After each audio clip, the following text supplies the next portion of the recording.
Hello बच्चों, hope you all are fine. So in today's lecture we are going to deal with the virus. In the previous lecture we have seen about the fungi and algae. Now the last topic of the microorganism is a virus. Clear? If we talk about the discovery of virus, then virus was discovered by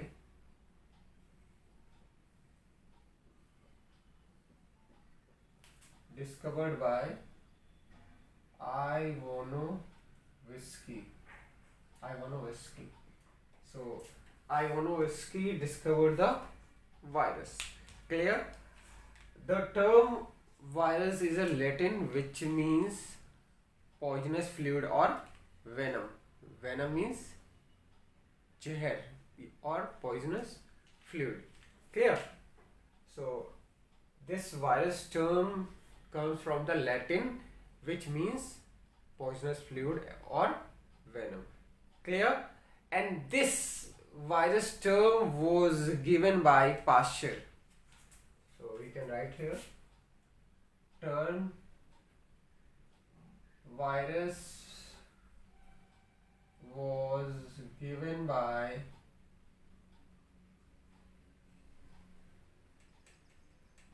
Pasteur. Clear? And next thing, if we talk about this virus, then virus is living inside a host and not living outside the body of host. Means अगर virus host के अंदर है या फिर बोले किसी living के अंदर है तब वो लिविंग होगा, लेकिन अगर बॉडी के बाहर चला गया तो वायरस नॉन लिविंग हो जाता है. क्लियर? इस बात को बताया था स्टेनले ने. उन्होंने वायरस को क्रिस्टलाइज करके दिखाया था, क्रिस्टल बना के दिखाया था. जब नॉन लिविंग के बाहर वायरस को निकाला, लिविंग के बॉडी के बाहर वायरस को निकाला और उस वायरस को क्या कर दिया, क्रिस्टल फॉर्म में बना दिया. और क्रिस्टलाइज वही हो सकता है जो नॉन लिविंग होगा. बात क्लियर हुई? तो ये भी लिख लेंगे. Virus was first crystallised by, सबसे पहले वायरस को किसने क्रिस्टलाइज किया था? स्टेनले ने. ठीक, ये बात याद रखेंगे. एक और है वेजरिंग. वेजरिंग ने जो वायरस इन्फेक्ट करते हैं प्लांट्स पे, उनसे फ्लूइड निकाला और उस फ्लूइड को दूसरे एक प्लांट पे डाल दिया. ठीक है. जब एक प्लांट से फ्लूइड लेके दूसरे पे वेजरिंग ने डाला तो उन्होंने देखा गया कि जो इन्फेक्शन पहले वाले प्लांट को था वही इन्फेक्शन अब अगले वाले प्लांट के ऊपर भी आ चुका है. तो बताया था जो भी प्लांट से हम फ्लूइड निकालते हैं उसको बोला था कॉन्टाइवम vivum fluidum, means poisonous fluid. इसका मतलब यही है, पॉइजनस फ्लूइड मतलब जो भी फ्लूइड निकला था प्लांट से वो क्या था, पॉइजनस था और दूसरे पे डाला, दूसरा प्लांट इन्फेक्टेड हो गया. ठीक, तो वो आगे पढ़ेंगे हायर क्लास, लेकिन ये तीन बात आप याद रखेंगे. अब वायरस टर्म का मतलब देख लेते हैं. तो virus is a Latin word which means virus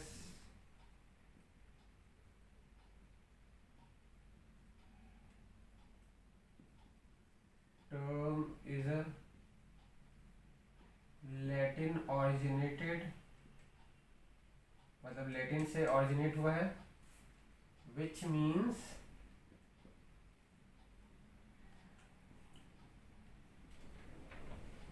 poisonous fluid और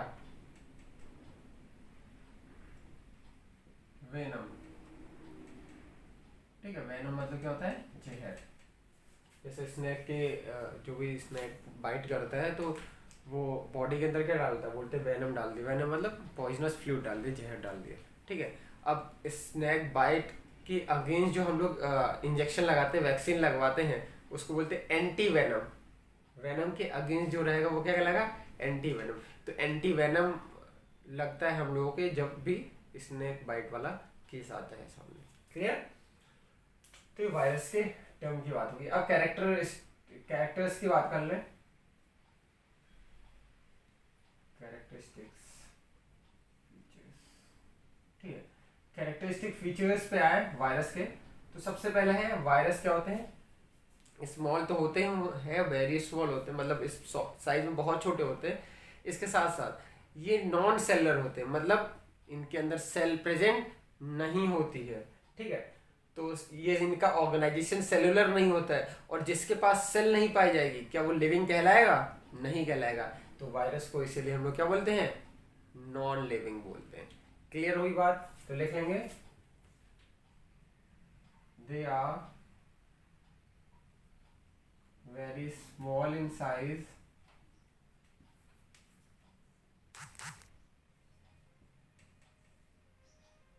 and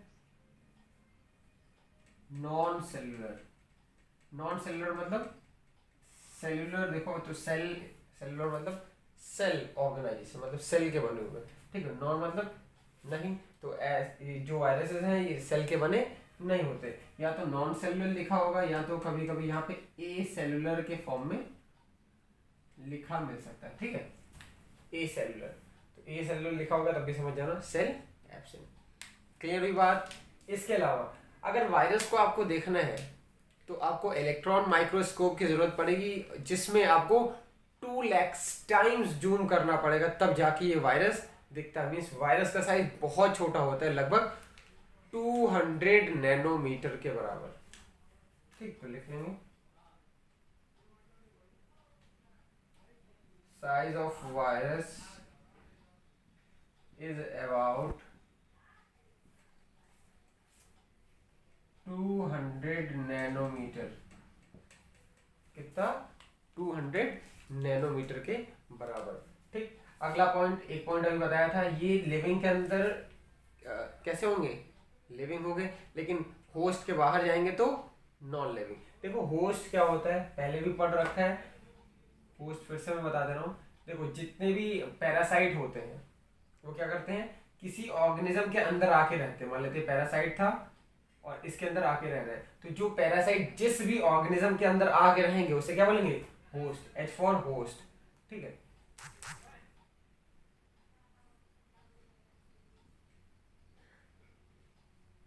चलो मान लेते हैं क्या चूहा होता है, इसमें क्या था, ये वायरस था, वायरस इसके अंदर डाल दिया, ठीक है। तो अब ये वायरस क्या था? पैरासाइट था, और ये चूहा क्या हो गया वायरस के लिए? होस्ट। तो जो पैरासाइट है जिन ऑर्गेनिज्म के ऊपर रह रहा होता है उन्हें हम क्या बोलते हैं? होस्ट बोलते हैं। क्लियर हुई बात? तो जो वायरस है इनको हमेशा होस्ट की जरूरत पड़ती है, वायरस को हमेशा होस्ट की जरूरत पड़ती है। बिना होस्ट के ये मतलब किसी काम के नहीं होते हैं। क्लियर हो रही बात? तो पहले एक पॉइंट लिख लेंगे कि ये लिविंग के अंदर जाते ही लिविंग हो जाते हैं, होस्ट के बाहर जाते ही नॉन लिविंग हो जाते हैं। तो लिख लेंगे virus are living inside the host but become non-living when they comes outside their host body, ठीक है। तो वायरसेस कैसे होते हैं? लिविंग होते हैं, लेकिन जैसे ही बॉडी के बाहर आएंगे, होस्ट के बाहर आएंगे, वो कैसे हो जाएंगे? नॉन लिविंग हो जाएंगे। क्लियर?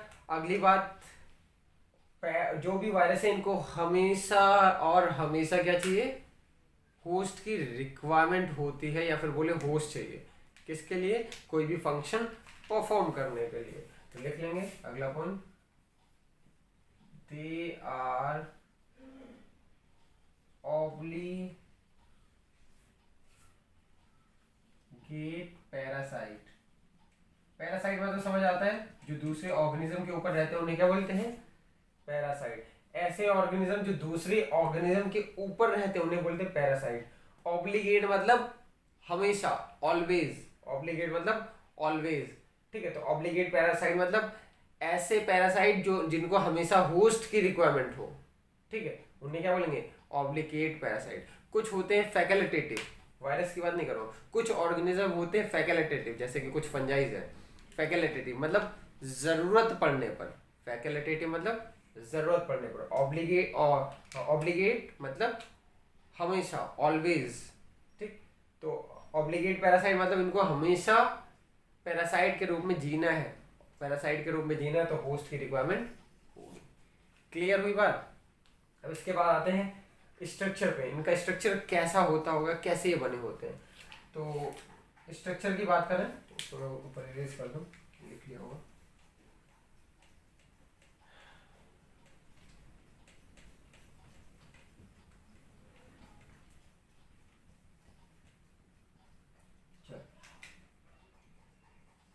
स्ट्रक्चर की बात करें तो देखो, इनके पास दो चीजें होती हैं। कभी भी एक वायरस को हम लोग देखेंगे, मान लेते हैं ये वायरस बना लिया, ठीक है, ये वायरस का एक सिंपल स्ट्रक्चर है। तो वायरस की चीजें, आप वायरस के पास आपको दो चीजें दिखेंगी। एक तो इसका जेनेटिक मटेरियल बीच में होगा। अब वो या तो जेनेटिक मटेरियल इनके पास या तो डीएनए होगा या फिर आरएनए। हमारा जेनेटिक मटेरियल डीएनए होता है, इनका या तो डीएनए होगा या तो आरएनए, मतलब कोई एक चीज होगी, ठीक है। तो अलग अलग वायरस में अलग अलग होता है। तो मान लेते हैं ये क्या था, सिंगल स्ट्रैंडेड आरएनए है, ठीक है। और डीएनए भी बना सकते थे,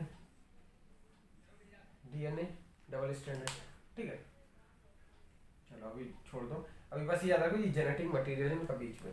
और चारों तरफ जो कवरिंग आपको दिख रही है, ये होती प्रोटीन लेयर, मतलब प्रोटीनिशियस कवरिंग होता है, जिसको हम बोलते हैं कैप्सिड।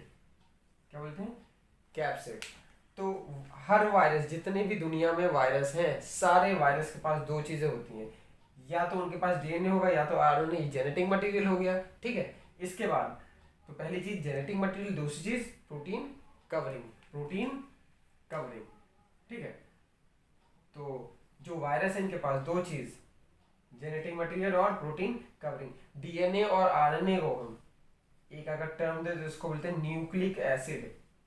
क्या बोलते हैं, न्यूक्लिक एसिड। देखो न्यूक्लिक एसिड क्यों बोलते हैं, अगर डीएनए का फुल फॉर्म तुम लिखो तो देखो क्या है, डीऑक्सी राइबो, ठीक है। और एनए का मतलब न्यूक्लिक एसिड। आरएनए का फुल फॉर्म लिखो राइबो, बस ये डीऑक्सी हटा दो, राइबो न्यूक्लिक एसिड, ठीक है। तो यहाँ से समझ में आया क्या कि प्रोटीन कवरिंग और न्यूक्लिक एसिड ही होता है किसके अंदर पास, वायरस के पास। तो इसको बोल सकते हैं न्यूक्लियो प्रोटीन। देखो न्यूक्लिक एसिड को हम बोलते हैं न्यूक्लियो, और ये प्रोटीन। तो वायरस को और हम क्या नाम दे सकते हैं, न्यूक्लियो प्रोटीन, क्योंकि इनके पास न्यूक्लिक एसिड ही होता है और प्रोटीन ही होता है, ठीक। तो देख लेंगे virus are made up of nucleic acid and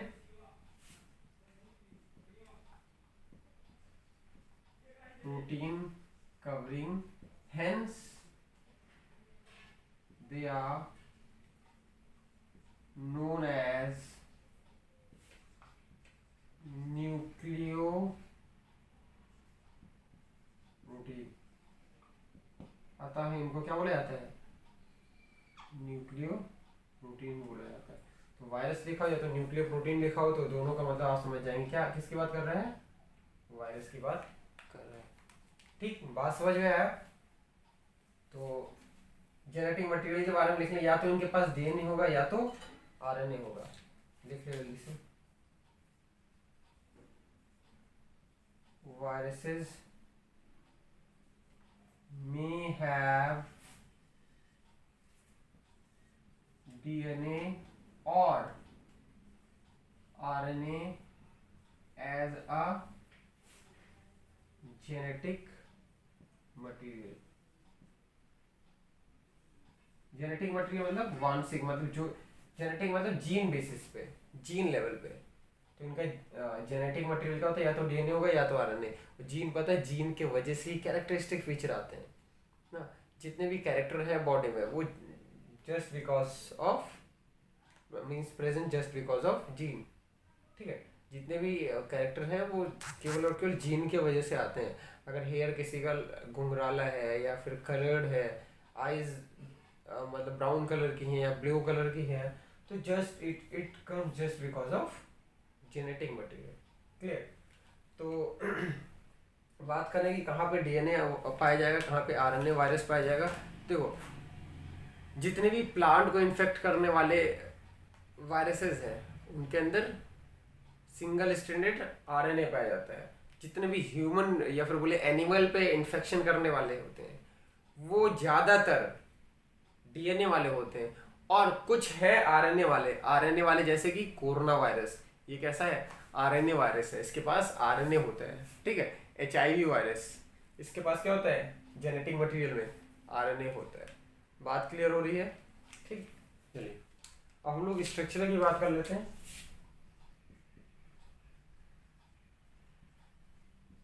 structure में देखो तो स्फेरिकल शेप का भी हो सकता है, ठीक, और रॉड शेप का भी वायरस आपको दिख सकता है, और टेडपोल क्या है? टेडपोल लार्वा ऑफ फ्रॉग है, मतलब फ्रॉग के लार्वा को हम लोग क्या बोलते हैं? टेडपोल। ठीक, स्फेरिकल शेप में आया तो स्फेरिकल शेप का आपको वायरस दिखेगा। इन्फ्लुएंजा कॉज करने वाला वायरस, तो इन्फ्लुएंजा वायरस, ठीक है, हीमोफिलस इन्फ्लुएंजी। अगला है एचआईवी वायरस। जो भी वायरस क्या करता है? एचआईवी कॉज करता है, ह्यूमन इम्यूनो वायरस। ठीक, ये कैसा होता है? स्फेरिकल शेप का। रॉड शेप पे आए तो रॉड शेप का वायरस आपको टीएमवी वायरस दिखेगा। टीएमवी मतलब टोबैको मोज़ेक वायरस। ये ऐसे वायरस है जो टोबैको के लीफ को खराब कर देते हैं। ठीक है, tobacco mosaic virus. Tadpole shape के वायरस आपको दिखेंगे बैक्टीरियोफेज। ठीक, बैक्टीरियो जो भी फेज वायरस होते हैं ये कैसे होते हैं? टेडपोल शेप के। और बैक्टीरियोफेज वायरस ऐसे वायरस होते हैं जो बैक्टीरिया को इन्फेक्ट करते हैं। जैसे एनिमल को इन्फेक्शन करते हैं ये वायरस, ये तो पता है, होस्ट चाहिए ही। तो ऐसे वायरस जो बैक्टीरिया को इन्फेक्ट करेंगे उन्हें क्या बोलते हैं? बैक्टीरियोफेज। ऐसे जो वायरस फंजाई को इन्फेक्ट करेंगे वो माइकोफेज कहलाएंगे। जो एल्गी को रहेंगे वो कहलाएंगे फाइकोफेज। ठीक है, तो बैक्टीरिया को जो इन्फेक्ट करते हैं उन्हें क्या बोलते हैं? बैक्टीरियोफेज। क्लियर? चलो अब हम देखेंगे कुछ वायरस के बारे में ना, जैसे कि इन्फ्लुएंजा वायरस है और एडिनो वायरस है। Adeno virus respiratory disease cause करता है। ये स्ट्रक्चर एडिनो वायरस का ही है। ठीक, तो बैक्टीरियोफाज वायरस के बारे में देख लेते हैं क्या होता है, लिख लेते हैं, फिर वायरस हमारा कंप्लीट हो जाएगा। क्लियर? चलो तो अब अगली सब हेडिंग डालेंगे हम लोग बैक्टीरियोफेज वायरस। ठीक, तो एग्जांपल अब आपको याद हो ही होगा। Influenza virus, HIV virus, corona virus, वो भी स्फेरिकल शेप का है। ठीक है, जो भी चल रहा है। और टीएमवी वायरस अभी देख लिया, और अभी एक और देखा सबसे नीचे बैक्टीरियोफेज। वेरी गुड, तो बैक्टीरियोफेज के बारे में लिख लेते हैं।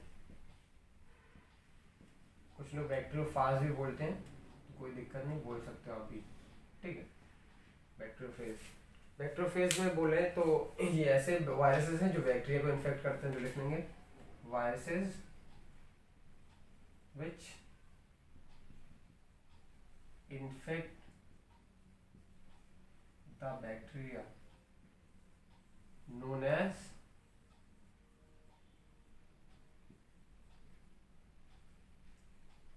बैक्टीरियोफाज। ठीक, तो ऐसे वायरस जो बैक्टीरिया को इन्फेक्ट करते हैं उन्हें क्या बोलते हैं? बैक्टीरियोफाज। ओके, तो ये थी बैक्टीरियोफाज की बात। अब एक पॉइंट और है कैप्सोमेयर के बारे में। ये क्या है इसको देख लेते हैं। देखो, जो भी प्रोटीन कवरिंग होती है इसको हम कैप्सिड बोलते हैं। ठीक है, अगर इसको हम ध्यान से देखें तो ये बिल्कुल छोटे छोटे यूनिट से मिलके बना हुआ होता है।